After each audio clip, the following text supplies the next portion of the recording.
Well, here's hoping this MSI board does the job just fine. I had issues with the ASRock board. Probably maybe just because I put the RAM in the wrong slot, but it had other issues like I mentioned in the video and I didn't want to put up with it. So if this board doesn't work, it's also getting returned and I'm leaving it and I'm not touching my computers again when it comes to like these type of upgrades. Because again, my secondary computer here has a i7 12700K, more cores, more threads and whatnot, so I won't be able to use that processor in my main rig. The only reason why I don't want to use that case is because it's just a little bit too long. So that's why I wanted to get this motherboard right here early, so originally the ASRock one. So hopefully this MSI one, since the current board in my rig right now isn't our MSI board, hopefully this one will play nice also. So let me get everything unpacked on this thing and come back. All right, you got 3 pluses up on the MSI board. Drivers on a thumbstick. Wi-Fi antenna not held in by clamps, or whatever you call them. The ASRock Wi-Fi antenna, it's a little base clipped into it instead of using a friction fit like this one right here. So when I went to pull the ASRock one apart so I can actually return it and whatnot, the little clip that clips it into the base broke. So this right here is how you properly do it, ASRock. Also, thumb drivers and whatnot need to be on a thumb drive now, not a CD. And third thing, and the major thing is, MSI lets you know where to put the RAM compared to the ASRock board. I mean, for goodness sakes, how much money does it cost to silkscreen this onto the board? Now, of course, yes, you're supposed to refer to the manual also, but again, like I said in that video, the manual was very, very confusing for the ASRock board, and you never know if these companies will do it in reverse instead of doing it in normal and whatnot, like, of course, MSI is doing. So with that said, now to get the processor and the cooler attached to this board and actually see what happens when I go to boot it up. Also attached to RAM. For general testing, I'm using the Cyber 212 I have.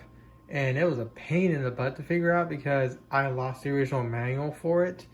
And I had to search quite a bit online to find one with the proper actual show how it's actually done. And it turns out I have to use this little bracket right here instead of this bracket right here like I originally thought.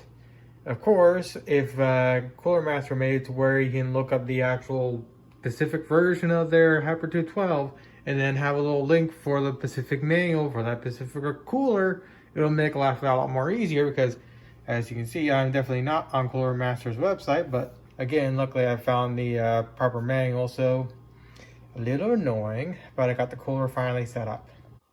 Alright, got the bare minimum, CPU, cooler, RAM, power supply, monitor, keyboard, and mouse. So the one downside of this board for originally being like a $450 board is that there's no physical power on button on the board. So I have to take the old screwdriver and whatnot. So it's a little annoying, especially considering how expensive this board was at the time. But okay, no RGB yet, so let's probe the pins. There we go, I got some RGB. I got two debug types, so that's also good.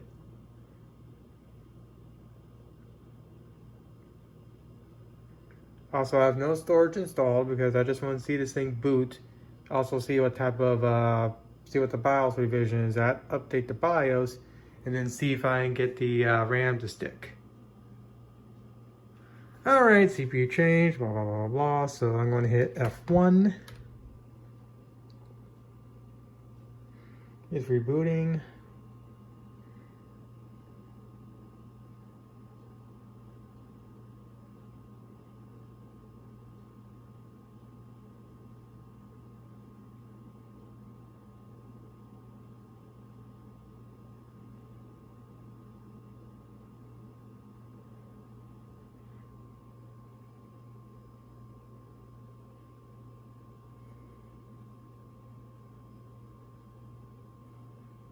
Alright, here we are at the BIOS. Where is the BIOS revision? Give me a second.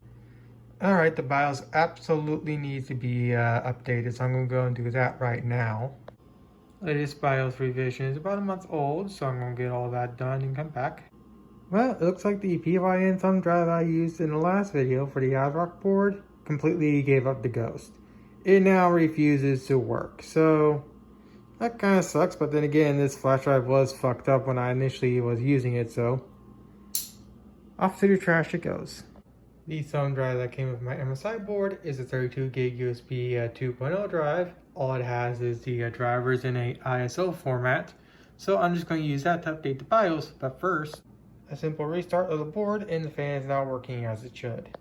Another thing to note is that if you go to update the BIOS of your motherboard and it uses a flash drive, make sure you read exactly what needs to be done, that way so it works properly. So what I need to do is I need to reformat the thumb drive as FAT32, that way so the motherboard could actually read the BIOS file. So what I'm going to do is I'm going to copy the drivers and whatnot off the thumb drive, reformat it, and then update the BIOS on the motherboard. Sorry about the autofocus going wonky and whatnot, but even with an iPhone, the autofocus in screens and whatnot never play nice. Also, if it isn't obvious, I'm not a professional YouTuber, and I don't see that ever happening. So expect jank throughout all my videos. I mentioned this before, and I thought I'll mention it again. Another thing I forgot to mention is I accidentally bent a pin on the socket of this board right here. As you can see, it's that one right there in the middle. It's easily fixable. I'm not going to deal with it right now, but it's a little annoying I did that. But again, it ain't the first time, it ain't going to be the last. And now I sit and wait. Oh yeah, apparently MSI is being a little cheap. This is actually now a 16 gig thumb drive. The last one was a 32, and that was the motherboard I currently have in my main rig right now. Alright, and now the BIOS is all up to date. Next step is to see if the XMP will take. Currently right now it's at 48,000 or mega transfers, whatever. So let's see if I can enable everything and get to 6,000 that this RAM is actually meant for.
Well, RAM definitely did not take. That's a little annoying.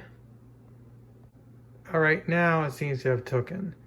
I'm guessing maybe because I told the BIOS I have a tower cooler that I decided to try and do some type of overclock into the processor. And that's probably why the RAM did not take. But with that said, I'm actually going to shut this thing down and I'm going to let it sit for a bit because I need to set this thumb drive up to be now a Windows 10 install. So I'm going to go and do that and come back. Alright, fix the pin in the socket. I pulled the whole motherboard out of the computer again, so I'm going to be completely retooling everything again or just kind of reorganizing. I'll be doing that later on when I either box this up to be returned or put it into my main rig to be used as my new platform and whatnot. Currently right now though, it's looking like it'll be possible that I'm going to be keeping it, but only time will tell. Especially considering I'm going to be waiting about 30 minutes or so for all the drivers and whatnot to be copied over to the thumb drive. Thumb drive is all ready to roll, so now to install Windows 10. I'll do all this off camera and come back. Almost done with the first initial part of installing Windows 10, and another point to this MSI board is how they have the M.2s all set up. So main boot drive there, another one here, another one here, and there's two right here. And unlike the ASRock board where they're facing each other, we got one that goes to here that can set the full, and we got one here that can also set the full. So I can fully load this thing up with NVMe storage if I really wanted to at some point. Which technically speaking is what I'm going to do, hence why I don't have these actual M.2s populated. The reason why that is because with the way Windows 10 works, is that if you're installing Windows 10 and you have like an extra drive installed, Windows will tie itself to that drive. So let's say that other secondary drive dies, or you want to upgrade it to a higher capacity or replace it because again it died. You go to remove it and put the new one in, Windows 10 will refuse to boot unless you manage to put the original drive back in there. And even then, it sometimes doesn't work. Why Windows 10 ties itself to the other drives you have installed, excluding just tying to itself to the main boot, is beyond me. But that's why when it comes to setting these computers up, I only have one main boot drive plugged in, and once Windows is all installed and whatnot, that's when I slowly start populating all the other ports and whatnot, and that even includes the SATA drives and whatnot too. One little quirk of this board though is that if I have all these M.2s populated, I believe number 4 right here especially, I actually lose the bottom SATA port right here. It's a little weird, but considering how much flash storage I can populate with this thing, I can easily forego one SATA port, especially considering I tend to use at least maybe 2, maybe 4 at the most. I do like keeping all my data and whatnot, but luckily I keep all my data backed up on like a few mass storage drives and whatnot. So technically speaking, I don't need to load this thing up with storage, but I'm going to do it anyways because I have the slots to do it and I have the actual storage to do it. But I'm not going to do that yet until I make sure this board actually works. So we're now rebooting again for the 3rd time, and now I'll go to the out-of-box experience and I'll set Windows 10 up on and whatnot and come back. I do want to jab Oh No It's Balding for a brief second. He said originally in a live stream a while ago when I was originally using this cooler as my main CPU cooler, he said that's perfectly fine to have my processor running at 60C, 70C, which is like 170 something at the time. Yes, oh no, it's balding. A CPU can run at those temperatures. They're designed to, but that doesn't mean I don't want them to. Then again, you're running all AMD, and AMD is notoriously hot in comparison to Intel. So I don't care what you say, and I'm digging up way things in the past, but still, if I have the chance to jab, I'm going to jab. I want my CPU and my GPU running as cool as possible under air cooling, and then possible an AIO if I ever feel like it. Alright, I'm at the desktop, and I'm now copying all the drivers and whatnot from the thumb drive. One thing I do want to see is the RAM running at the proper speeds like it shows in the BIOS. And that it is. All right, so far, other than the board giving that overclock failed, which again, I'm tying to the CPU, this board seems to be working completely fine. With that said, I don't plan on overclocking my processor, even though it is fully capable of being overclocked, and I bought a board specifically designed for that. When it comes to overclocking, I see it as a dick measuring contest. The only reason why I wanted a board this nice is because I know a board this nice tends to be built with higher end components that tend to last and be more stable than a cheaper board and whatnot. You gotta remember that when I was originally working with my AMD rig, I was having instability at the wazoo, and I spent like over $1,000, well, my father graciously spent over $1,000 in replacements, upgrades, trying to fix an issue that could not be resolved. And of course, when I went to Intel, it's been fairly stable ever since, excluding that little ASRock board I mentioned earlier. And of course, the Gigabyte board has its weird little issues, but like I mentioned before, they're more of first world issues that I can put up with. The issues I was having with my AMD rig were literally blue screens of death on a fairly consistent basis. Nothing like more drivers to update, so I'm going to let that do its thing, and I'm going to work on my main rig for a second. Currently, my main computer is running Windows 11 because I thought since I'm going to be nuking this computer in a day or two, why not see how well Windows 11 has changed or aged over a couple months since I've last tried it out, and so far it actually hasn't given me any issues, but I still don't like Windows 11. I don't like it. So since I was going to nuke this thing anyways, I'm going to take the 2TB drive out of this thing because it's looking like this motherboard I got will work. So I'm going to pull the drive out of the current motherboard, put it into the new one, and use it in the second M.2 slot so I can have 4TB of flash storage. And then I'll slowly populate the rest of the ports after I make sure everything works. So I'm going to go do all this off camera and come back. This is now round 3 of updates. So once that's done, then I gotta go through the Windows updates. And then once that's finally done, then I can start populating these M.2s.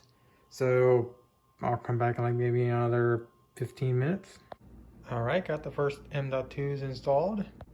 Alright, got the first set of M.2s installed. So now to test these 2 slots right here. This is because I had issues with the ASRock board when I started doing the same thing to the other 2 slots on that one. So let's see what happens with this one. It shouldn't blue screen, but you never know.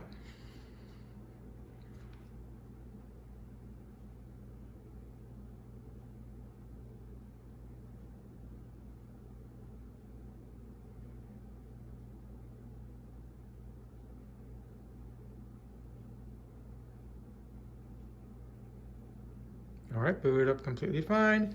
New NVMe shows up as it should. So I currently have like what, 6 terabytes worth of flash storage. Soon I'll have 7, hopefully. So let's put the NVMe into this slot here and see what happens. So I'm going to have to do this off camera because I'm going to have to hold this, or I'll just use some pliers to hold it down. So I should be able to fire the system back up.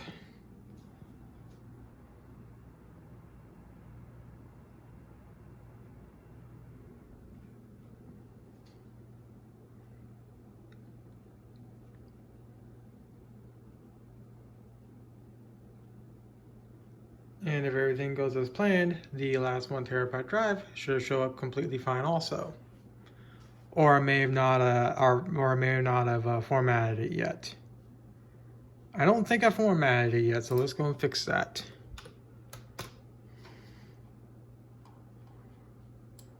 Yep, there it is. It's unallocated. The reason why it's not formatted is because I was having issues with it in my ASRock board. So give me a second. And just like that, all my flash storage is showing up completely fine. Did not blue screen once. We're already starting off real good now. All right, got the plates back on. Let's see if the thing boots up. It should still boot up. If I can remember where the stupid plug is. There we go. Yay, tasteful RGB that I'm going to convert over to white.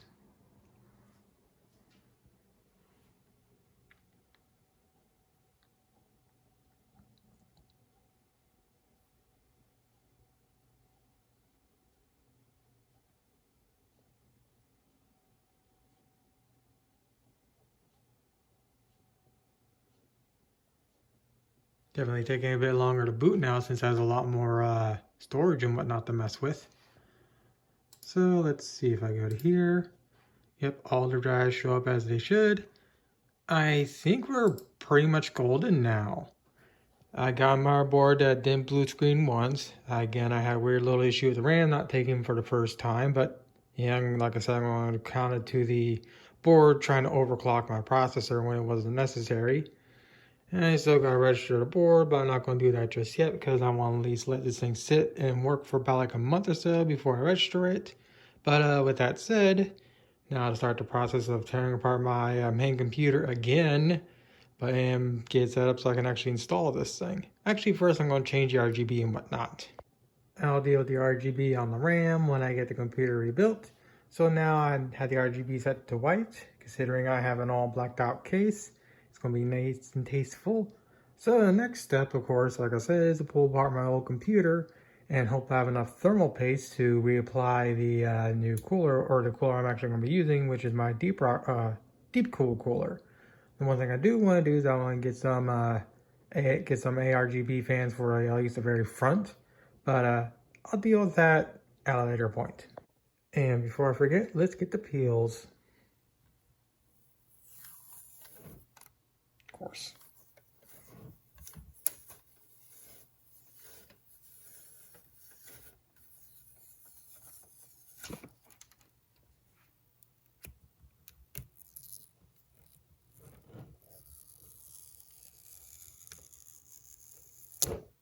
No, it broke.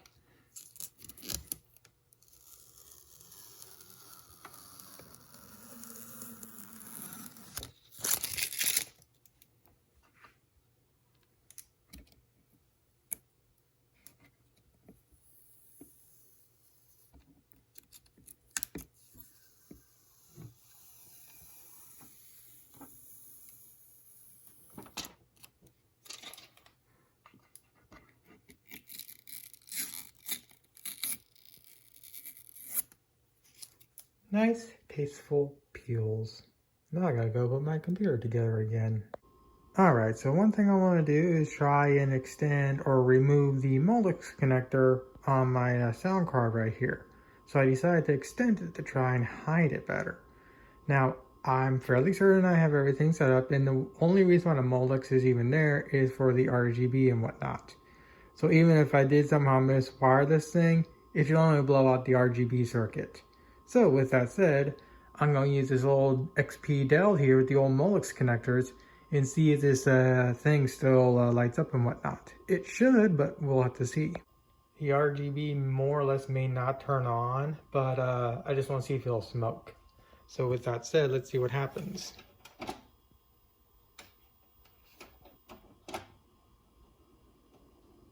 Okay, the computer is turning on.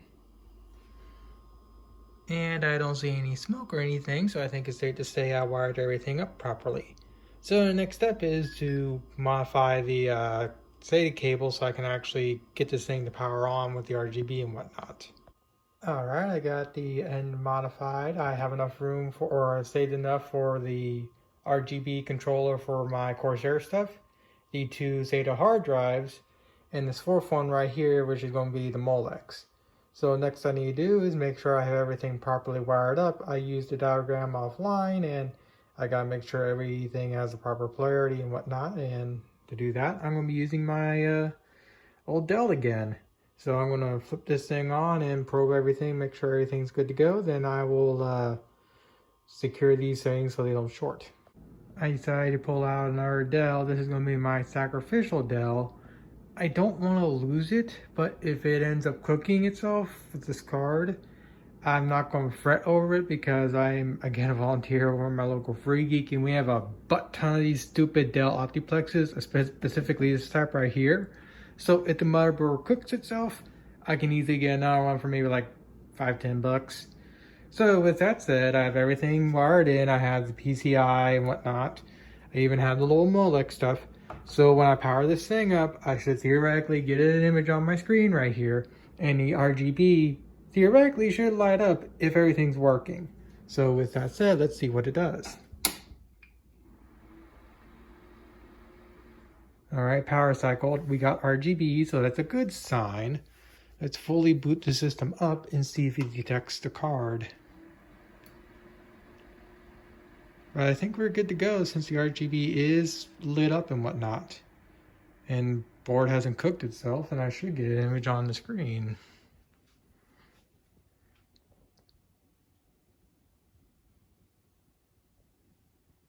Or it might just take a little bit, I don't know. I haven't turned on this Dell in a while. It originally had this AMD GPU inside it for Sims 2, and it may be freaking out because I'm using a 750 Ti. Or the monitor is not plugged in. Well, what'd you know? Plugging it into power actually gets the monitor to work. With that said, it looks like I'm getting an image. Obviously, there's no OS on it, so I can't really see if the card is fully functioning, but considering it hasn't smoked or anything yet, I think we're pretty much good to go. Alright, so I'm starting the process of putting the computer back together, and I'm trying to reduce some of the cables I gotta deal with to make room for cables. So one of the issues I've been having is the Corsair fan hub. This is like the whatever generation, that's not the new one. I don't know if this is intentional or not, but the hard drive cage for my fractal mesh, whatever it's called, fits the little hard drive, not hard drive, but the little fan control hub thingy perfectly. And I still have room to place both my two drives in here. So now I can actually place the hub in here and reduce all the cable clutter that's going to be right in here, or at least make it a little more easier to work with. So now I gotta put everything else together and I'll just come back when necessary. Alright, before I fully close it up, I want to make sure everything still works. I think it should, but you never know.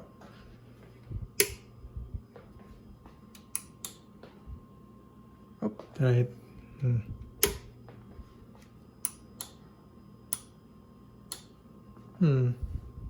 Oh, well, having it plugged into the wall will help. If you can't tell, I've been up for a while.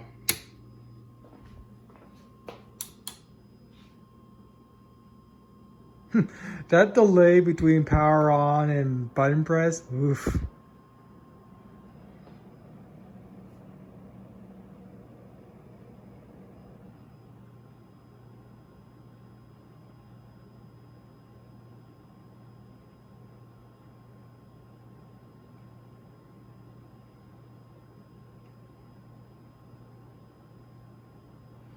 All right, it looks like everything's working.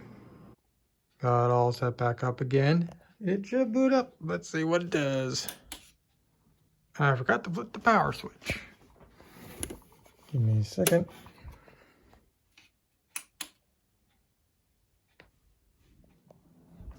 That delay is really, really something.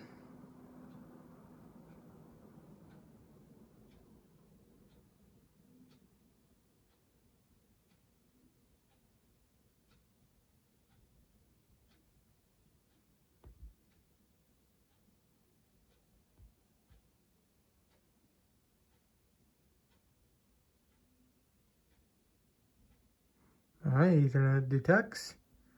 And it looks like we're all back up in working order. Now I just need to download the stuff for my keyboard and mouse because I'm using Logitech peripherals and whatnot. But it looks like everything's acting as it should. The sound card, there it goes. Everything is now white as it should. It's now in the process of installing all the drivers for both the keyboard and mouse and whatnot. And I'll install all that. Again, the G Hub is what it's called from Logitech. Kind of a, well, we know, but still. So RGB works, both sides, and I'm quite happy. So, as far as I could tell, the computer's going to work just fine. Shame I had to spend even more money to get a board that actually works, but then again, I've had MSI boards in the past and haven't had any issues. Same thing with ASRock, but we all saw what happened with ASRock. And it's always hit and miss with these boards these days, unfortunately. You may spend $400 on a motherboard, well, in this case, $250, which is still this is still a top tier board. You may spend that amount of money, but that doesn't mean you ain't gonna get a board that's gonna work properly. Well, yay, the saga's over again. Hopefully this is the actual last time I do something on my main rig, because I do want to get back to like other smaller tech related stuff like my 360s and just other tech and whatnot. Speaking of which, let's see if this 360 red dots on me.